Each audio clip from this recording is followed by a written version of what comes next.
Hello and welcome to the November 2025 Evil Hat State of the Hat thing. This is I started in December last year, so this is the 12th. This is a year of doing the State of the Hats. So once again, thanks to the Dice Pool crowdfunding campaign from 2024 for making this channel possible. But I'm just so glad to be able to share what we're doing with folks. I feel like I spend so much time coordinating drafts and reading over things and updating them and sending comments and getting feedback and getting production schedules. And so much of that is like not sexy. It's not beautiful art. It's not like something that I can say, here you go, you can play with. It's not a playtest draft. Those things are really fun and wonderful, but so much of what we do is just the grind of making games, and it takes a long time, and I love doing it, but it's hard to share the journey. I know some folks are really good at this. I'm still learning, but I love letting people know what we're doing, and I love hearing other people's excitement because I'm so excited about it. I want to see all these games on tables and being played. And yeah, anyway, so thanks for watching, and let's talk about what's going on with the hat as we are getting, kind of close to year end. So let me try my magic transition. Alrighty, that worked like a charm. Okay, let's look at all the games we have underway. Designers and Dragons Origins just closed.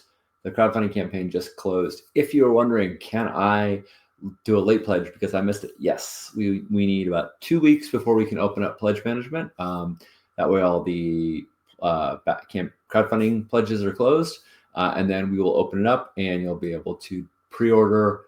I'm pretty sure everything that was in the original pledge. I don't think there's anything there's no limited editions this for Designers and Dragons Origins. So everything you'll be able to get the same as if you were part of the crowdfunding campaign. So no limitation there.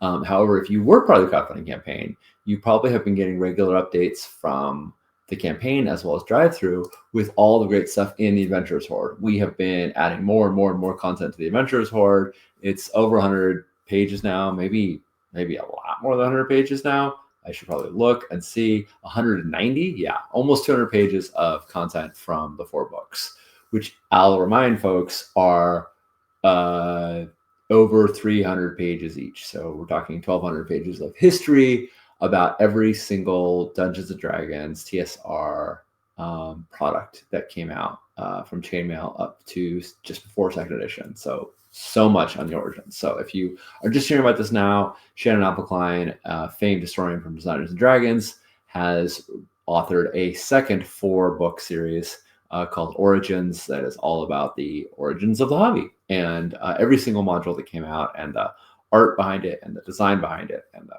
team behind it and all the work that went into it. It's a masterpiece of work, and you can get it yourself once pledge management opens, or if you're already back, you're getting updates now. So excited to share more about this once we have pledge management open, and then in 2026 is when we'll be doing delivery. So the books are all written, they're all edited, and now we're proofreading them. And once the proofing is done, we'll send them to the printer. So it's exciting. It's close. It's near. Streets of Jade is just wrapping up the playtest right now. Streets of Jade by James Mendez-Hodes is a Paragon-based game that is set in the world of the Greenbone Saga by Fonda Lee. You play these cool 70s and 80s gangsters, but who are also clan leaders. They have a civic duty, but they're also fighting, and they're also, there's crime, and there's cool martial arts, and there's Magic Jade. There is so much to like about Streets of Jade, and the playtests are wrapping up soon. Once that happens, end of this month. So once that happens, we'll round up feedback for about a month. We'll review it, and we'll make revisions and keep improving the game from there. All right, deep cuts. I'm going to give you a whole bunch about deep cuts because we just released the final digital reward, the Skurlock's Vault. So if you were a backer, you should now have this in your inbox. There is so much to Skrillex Vault, and I just want to tease out all the pieces really quick. So first off, you get a bunch of wallpapers made by John Harper. Beautiful art from his game, designed as wallpapers for your mobile or desktop device. Good stuff. Then we've got Broken Spire. Hey, that's made by me.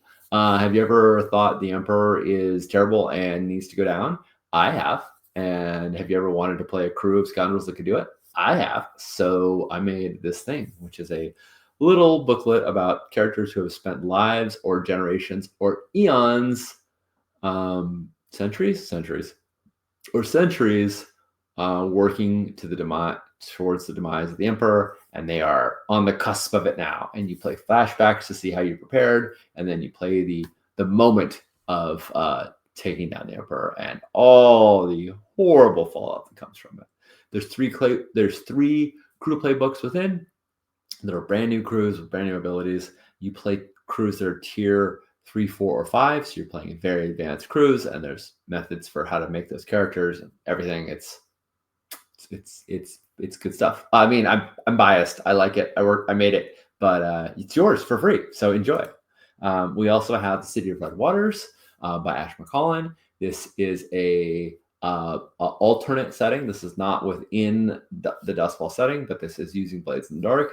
And there are, again, 3 crew types within it and a whole setting piece with factions. If you want to play vampires in the Bayou, this is your game, and you get it for free with Skrillex Vault. There's the Cutter's Deck, the print and play version, as well as a code to order a print-on-demand copy, or if you ordered a physical copy, those are shipping out soon.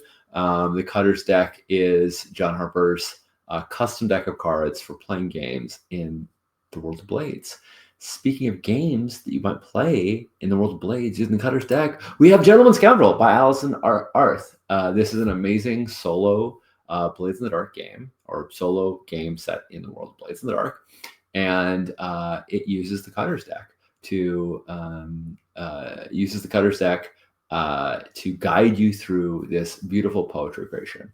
If you are not familiar with Allison Arth's work as part of the Western Cantos, which includes games like Gentleman Bandit, which uses a similar format as this, you need to check them out. Allison is an amazing poet, game designer, artist. I don't know the right word. Person who tears things apart in their minds and explains them and understands them in ways that I don't. Allison's ABC, Asynchronous Book Club, and her Little Oracles podcast just has so many insights into books and poetry and writing and the way people communicate with each other. And I just think that Allison sees so deeply into the minds of writers. I think she can look at a game or a piece of fiction or anything that somebody has written and into it and see within it the meaning that I cannot capture. And I absolutely adore her understanding of written work and her creation of written work. And this is a game, Gentleman Scoundrel. I have played it. It is beautiful. I don't know if anyone has watched the old stream of Blood Letters that John ran. I played R.C. Keel, and I got to revisit her by way of Gentleman Scoundrel and think about her feelings of resentment towards her own crew and missed opportunities. And it was really wonderful, meaningful, and I'm so glad I got a chance to play it. And now you can too, because it's part of Skrillex Vault. Okay, moving on. Otherwise, I'll gush too long for this and we'll never get to the end. The Grifters by Rob Donahue. If you want to play a crew that are masters of the arts of deception, if you want to play a crew that's like Leverage or any other heist type games, the Grifters are for you. It is a playbook, a crew playbook for Blades in the Dark that is also part of the Vault. And the Railjack. This is a character playbook for playing the Railjacks that work in Gaddock Station. They go through the void lines. They bat away ghosts as they're leaving, as they pass the lightning barrier. They are armored up, but they they still see terrible things along the way. These are blue-collar workers who go through hell and high water just so that your transportation system can function at all. They are the heroes of the modern era, that is 847, and they are now they are playable by you with Skrillex Vault. So one more goodie in there. Red Ledger I have gushed about for ages, so I'm not going to go too deeply into that. If you want to hear more of me talking with Red Ledger, see previous few months of these when I've talked about all the contents. I will just say that there is a PDF version that is form fillable in the Red Ledger as well. The print version is the only thing holding up our prints. The print version we are waiting to get. It should be done next week. They had a glue shortage of all things. But the glue is in, the books are being bound. They should ship out next week. So the physical rewards will be out very soon. But if you want to get a jump on that, you can get the PDF right now, and it's form fillable, so you can start using it in your game right now. Vigilantes, also by me. Hey, do you want to play Blades in the Dark, but play characters who are trying to do for some social good and probably failing and eventually going to become scoundrels themselves, but they really want to try and do their best? Check out Vigilantes. Vigilantes has some of my, I don't know, I made this several years ago. It's got my thoughts on activism that are not really resolved. I really think activism is as much building things up as is tearing things down, and I didn't know how to make building things up sexy in a way that tearing things down is. So it focuses on that. You know, I'll be honest that there's more to social change than this, but it's still pretty satisfying to punch the Empire in the nose. So it's a free download for you with as part of Skrillex Vault. And that's it. That's Skrillex Vault. There's so much there. If you were a backer, you have it all right now in the Backer Get digital downloads. So check it all out. More Blade stuff. Blades 68 is in development. It's in the final stages of development. It's getting closer to crowdfunding. We are very excited about this. It's in editing right now. The art is about halfway done, and Tim has just keep sharing more and more beautiful things. Share a couple of those, like the spread for the Hit Squad, the Contract Killers, Discreet and Skilled Assassins, or the Militants, activists pushing for a revolutionary change. See, the Militants are Tim's design that I envy when I was thinking of Vigilantes. Again, I made Vigilantes 8 years ago, 7 years ago. And I think that Tim has evolved this thought about people moving for social change in Dustfall further. And I've played the Militants, and I absolutely loved this group. And they are ready to do violence, but they are also able to affect real positive and permanent change in the world. So Tim, you're a genius. Absolutely beautiful work. And the Utopians. Utopians, oh my God, they're such sweet summer children. They really have this vision of a perfect world. But it's Dustfall, baby. It's not good. and the closer they get, the higher circles they raise up, the more they realize, oh, maybe this perfect vision of the future has got some problems with it, but we can't back out now. We're too far. Utopians are amazing. I have not played them yet. I've only read them, and I'm so excited to play a group sometime. So, yeah, I would love to play a long-term game of Utopians, is watching how far they descend down as they think that they are rising up. And Dagger Isles, more Blade stuff. Can you believe it? Can you believe that we have 3 Blades in the Dark things going on right now all at the same time? It's wonderful. I'm so excited about it. Last month I shared some of the special abilities from the Bone Walker, who communes with the dead, helps them move along, helps the living, helps the bereaved, and the Vidyad, who craft from the luminant sources, the moon powered sources of and the god and the living land of the god beasts. They craft things from those sources. We shared those 2 this time. Let's get a little punchy. with the Ink Fist, a reckless warrior driven by emotions. The Ink Fist knows the 4 principal emotions: mad, sad, glad, and afraid. No, these are sorrow and anger. They can channel these emotions and do incredibly powerful things with them. And they can sense them in others, like the luminant warning. While any Ink Fist can attune to the emotions around them, you have learned the techniques to sense threatening emotions at a distance. If you've played Scum and Villainy, you might recognize something like this. Channeling fear, you can survey your surroundings to detect hostile intent in others, even those you cannot see. Gain +1D when responding to those threats. I love the Ink Fist not only being in tune with their own emotions, because it's not about somebody who is like overwhelmed by their emotions. It's somebody who knows how to channel their emotions, somebody who understands how their emotions affect them and how emotions affect other people as well. So this is a fighter. This is a brawler.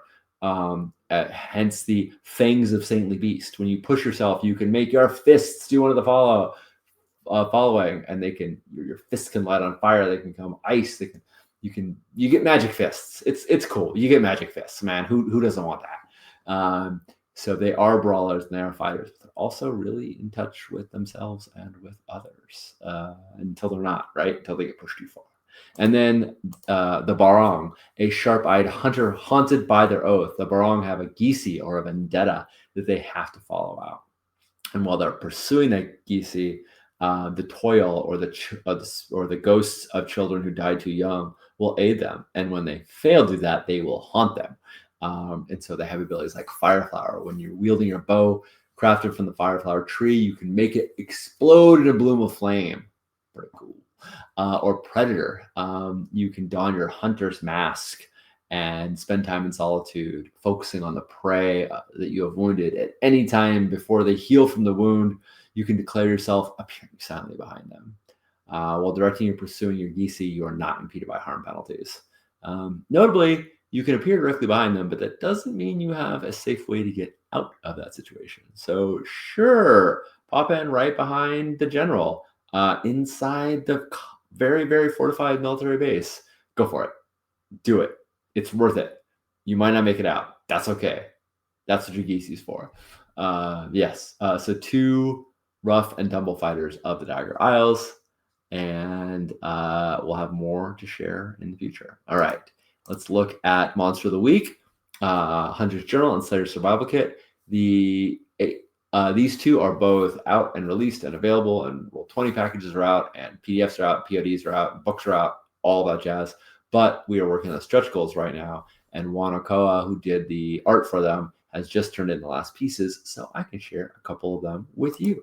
We've got the cover of the stretch goal, which is Mystic Marginalia, and we've got just so much content that was extra playbooks, zoomed in and out combat moves, how to generate your own mysteries, tables for all of that. So much beautiful content from Luke and Merrick and Michael, and Juan's art to go with it. It's beautiful. This should be releasing any day to backers, and we'll put it on Drive-Thru and Itch and our Evil Hat web store as well. So if you didn't back it, you can still get it.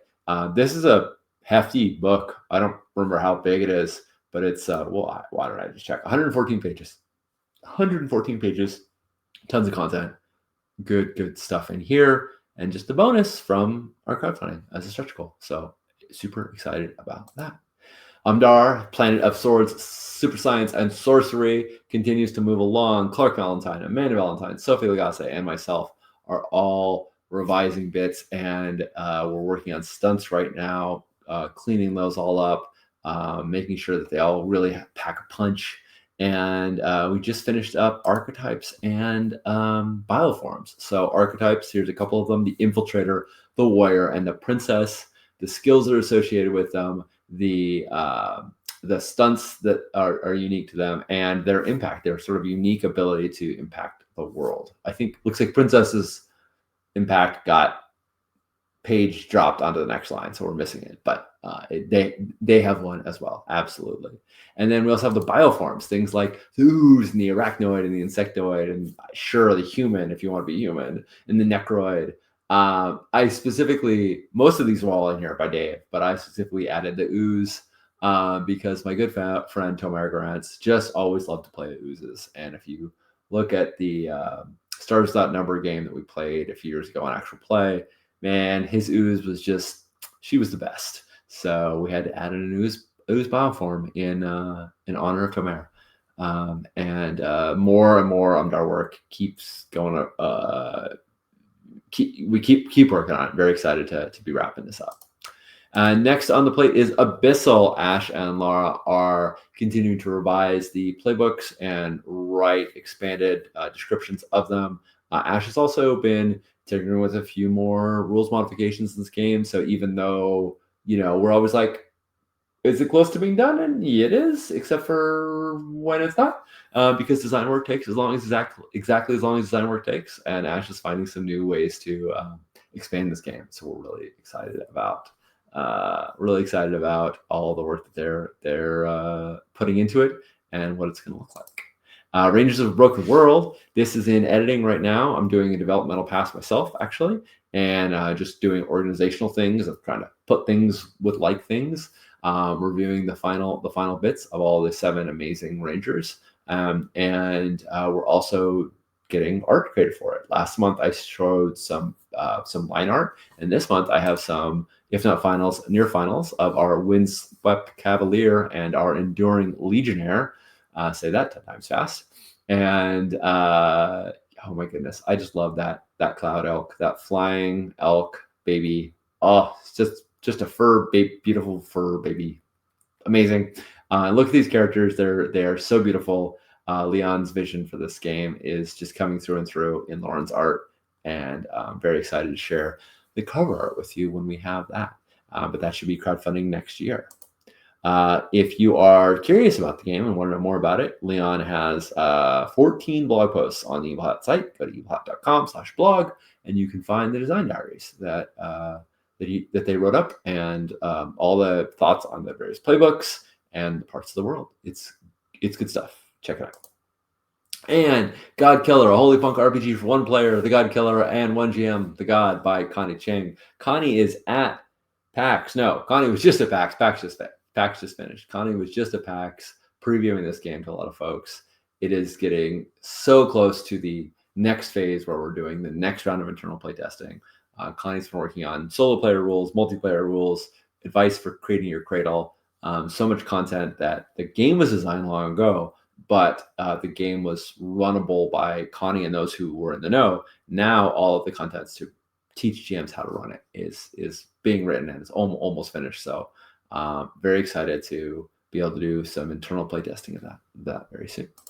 And Tian Deng. Speaking of internal playtests, Tian Deng has just entered the second internal playtest. We did a public playtest in 2023. My goodness, how time flies. And we got back a lot of feedback. And the big change that we wanted to make in this game was that it was no longer going to be about young people in the gig economy trying to get by.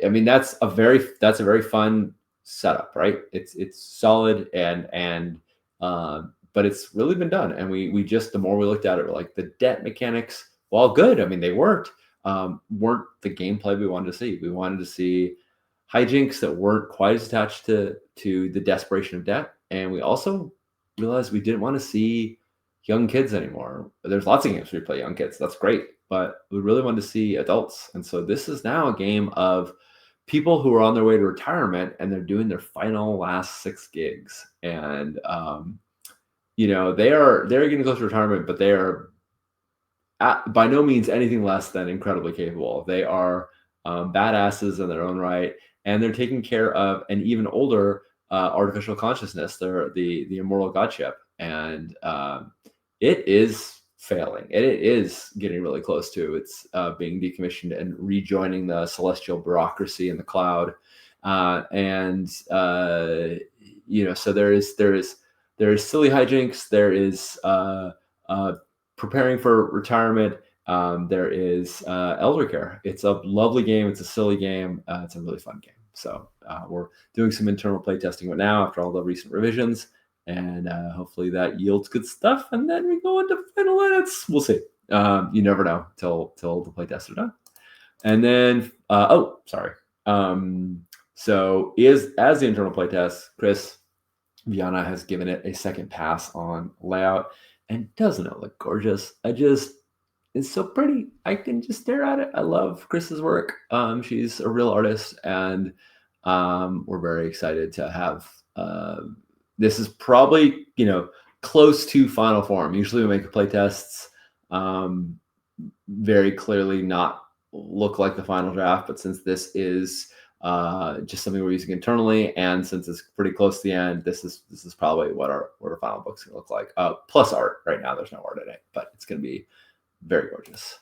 And then Project Perseus by Josh Timovich and John LaBeouf Little is spies in the 80s versus the supernatural. This is Atomic Blonde. This is James Bond. Atomic Blonde and James Bond. This is hopping from city to city all over the world, thwarting supernatural threats before they reach their doomsday clock, which would irrevocably change the world forever. It is intense, and your characters are capable, but usually in over their head. Last time, I think I showed the Ludus from Rome. This time, I'm going to introduce two vampire factions. The Remy, who are founded around the vampire Remus, and the three, who are founded around the vampire Romulus, but nobody really knows who that is. They both have entirely different doomsday plans, and they both hate each other. It's so good, and those are literally 2 out of 54 factions that will be in the game. Oh my goodness, there's a lot of factions, and there's all very cool agents, and there's amazing directors, and there's cool artifacts, and there's fantastic cities, and there's so many different threats going on, doomsday plans, and larger than life shenanigans. The agents are great, the handlers are great, the directors are great, the departments are great. Yeah, I'm super stoked about Perseus, and can't wait to share more of it with you. And I think, and finally we have As the Sun Forever Sets by Riley Daniels, which continues to be incubating, still in development. All right, that is it for our State of the Hat. That's what this is. That's what this is. All right, there we go. I was distracted momentarily when I was trying to figure out the cookie thing. Thanks so much for watching. This has been an absolute delight to share with all of you. I'm so glad that you're here. As we go into the holidays, please, as a wise man, Craig Shipman says on his podcast, if you have the energy, please take care of yourself. And if you got a little more, please take care of someone else. Wishing you all the best, and everybody take care as the year comes to an end. All right. And with that, I will say adieu until next month.